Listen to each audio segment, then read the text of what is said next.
I'm sure you guys have questions as far as with the restaurant closure of El Rancherito. Just real quick to just get everybody up to date as far as what we did on Monday is we conducted a routine inspection, and prior to that, the facility had a board hearing in September of 2018. The result of that hearing required that there be a quarterly inspection, also to a limited license. So for every quarter they had to renew for a license. Some of you were at that board meeting that are here. So we went in to conduct a quarter routine inspection, and at the time of the inspection, we found several containers of food in the temperature danger zone that had been previously cooked the day before, and that were still being used on the front line, so no observance of proper cool down. In addition to that, the other major risk factor was that we had several items not dated properly that had been prepared 3 days prior, but only getting the date of the time we were there for the inspection. So example was some of the food had been prepared on the 20th, but they were dating it the 23rd. Any prepared food has a 7-day discard in order to control listeria bacteria growth as far as per code. So at this time, the license has been revoked for the owner of the facility.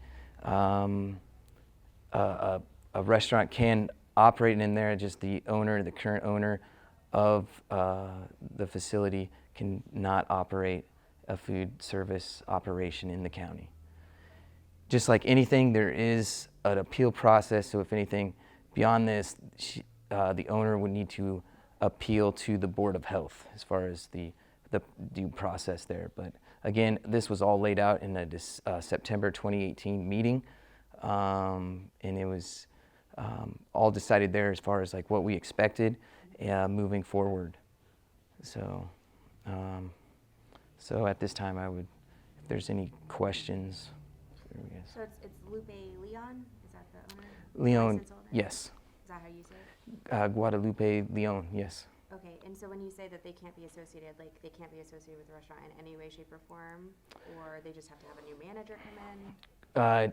Completely new ownership. We license the owner, not the building. So their license has been revoked. So imagine, you can only obtain so many speeding tickets before they revoke your license and you can't drive.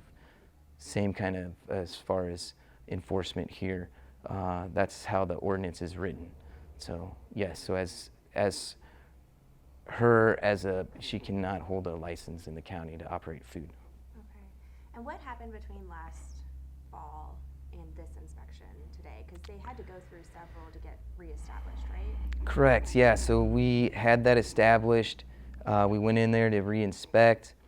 At that time too, they were required to have 2 third-party audits conducted. So they hired a audit firm to come in and basically be the inspector there and help educate, train, and go over everything.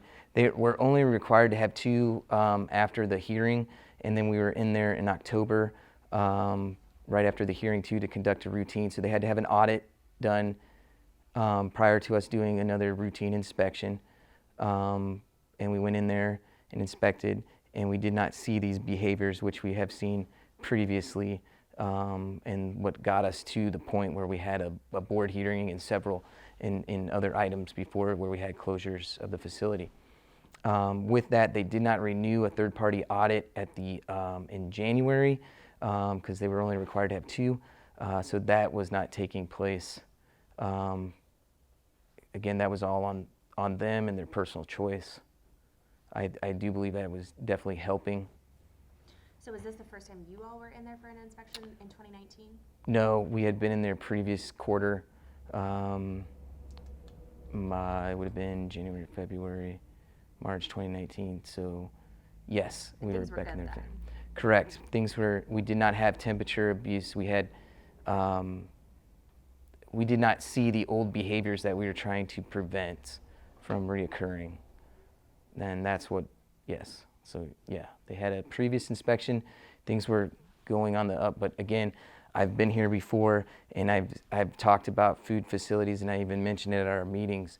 When we go in there, and that's just a snapshot of that day, but things could be completely different when we go in the next inspection. And unfortunately, to this point, and to protect the public, we can't have this kind of behavior reoccurring after we've been in there so many times training and working with the facility and identifying these issues. We got to have that corrected. Any illnesses reported? There is no illnesses, but that's a tricky thing. So many people will go unreported because they might just say, "Oh, it's something I ate," and then Not sure of the sources. Right, exactly. There's also even like a time frame. So you can imagine by the time even somebody went to the ER and the physician actually establishes like getting something tested, that could be 7 days out from when they ate, kind of thing. I can tell you prior to this, we've had complaints, but we investigate all complaints, and just like any other facility too. But yes, we do get foodborne illness complaints, and that can be filed on our website, so we get that. iwaspoisoned.com is like a national reporting system, and we get those, so anybody that even post anything there about a restaurant in Macomb, Illinois, or McDonough County will know about it. So we do have those things in place to notify us at any time there's a complaint or even a concern, or I feel icky, because I ate here, kind of thing. So As far as this place goes. this facility, no, nothing documented medically or identified as like a possible foodborne illness. However, practices like this are number one cause, like leaving food in the temperature danger zone and not cooling down properly, are causes of foodborne illness. When was the last time the health department had to close down a particular person's license? Revoked a license? Yes. I believe it was maybe in the 90s, and I think it was a facility in Colchester. That's before my time. So can you talk about the significance of this then? The significance of like the inspection or like the revoking of the license? Revoking of the license is Sure. at this point. So at this point, it's just that under that owner, because in the end, the responsible party, regardless of the manager in charge, the handlers working in the kitchen, the responsible party is the owner of the operation. So they have to make sure things are being taken care of and done right to protect not only the patrons, but it's the same. Everybody's given the same playbook, all right? So everybody's got the same, we're using the same food code. So everybody's, required to cool down food properly, and if it's not, then we're throwing that away. We identify the behavior practice, we get it corrected, we don't see it again. However, if we have these trends where we keep seeing it after then the enforcement is brought in, as far as compliance conference is held to sit down and come up with an action plan with the owner. Why is this reoccurring? What do we need to do to retrain staff? How are you going to prevent this from happening in the future? And then two, in that compliance conference, things are set, like we're going to be in there more often until we see that behavior changed as far as handling. So we have increased inspections. To get to this point has taken a couple years. So it's not something that, again, that just happened. We went in on Monday, and as far as why we're here. Sure. And Al Ranch has like a sister location in Monmouth, right? I do not know. Okay. So there's no repercussions. No, this is just McDonough County. We only regulate the McDonough County. So as far as anything else out, that's another county. And putting it in perspective with this being a unique situation, how overall, mentioning that there's more than 200 restaurants that you all are surveying on a regular basis here in McDonough County, how is the group as a whole doing? Are you seeing inching towards one way or the other when it comes to the number of violations and safety?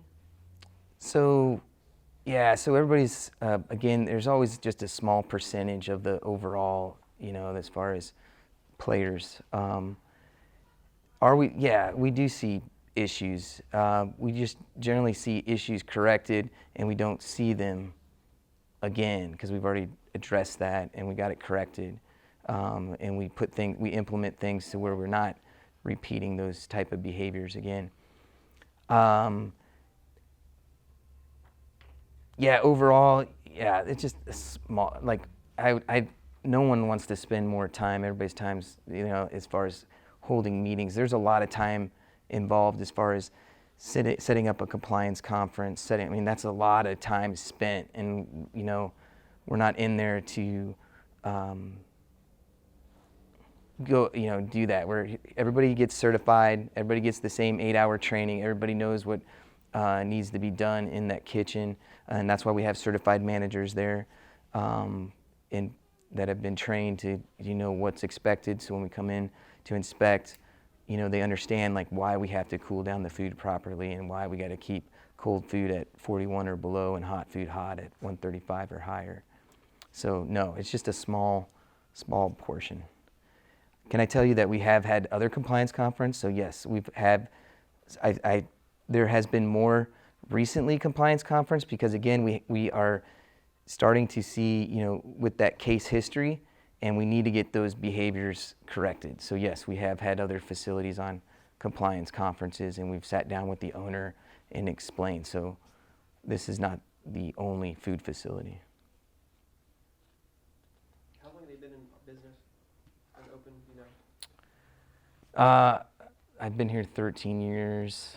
I think they've, 24 years maybe. So to reopen, what all has to happen? Well, to reopen, a new owner would need to apply and make license, and then we would do everything from, basically it's a new facility at that point. So a new owner would need to apply for a license. We'd come in and do a pre-op, so we would check to make sure everything's working properly, everything is there to have an operation work safely, and then have their managers in place that are certified, and then we would issue a license, and then we would start inspecting them on a routine basis as far as that.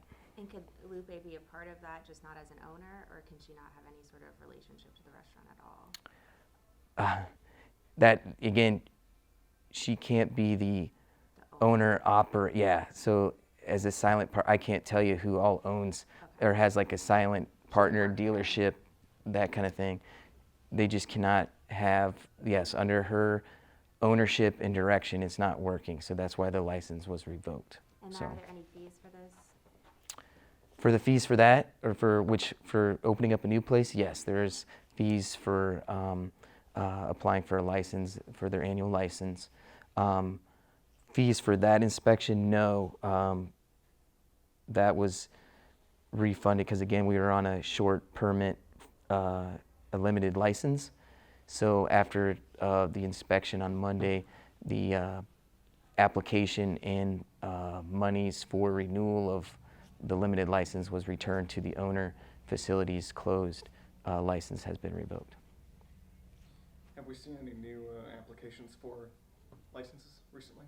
Any new business owners coming in? Correct, yes, we have had, I got a new restaurant that opened up in Bushnell earlier this month.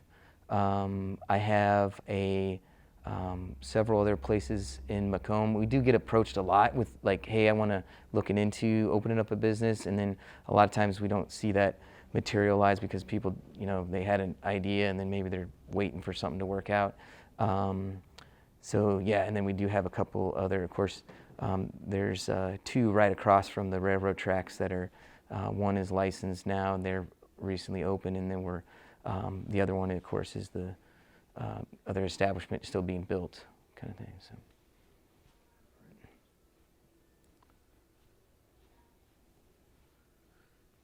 Any other questions or?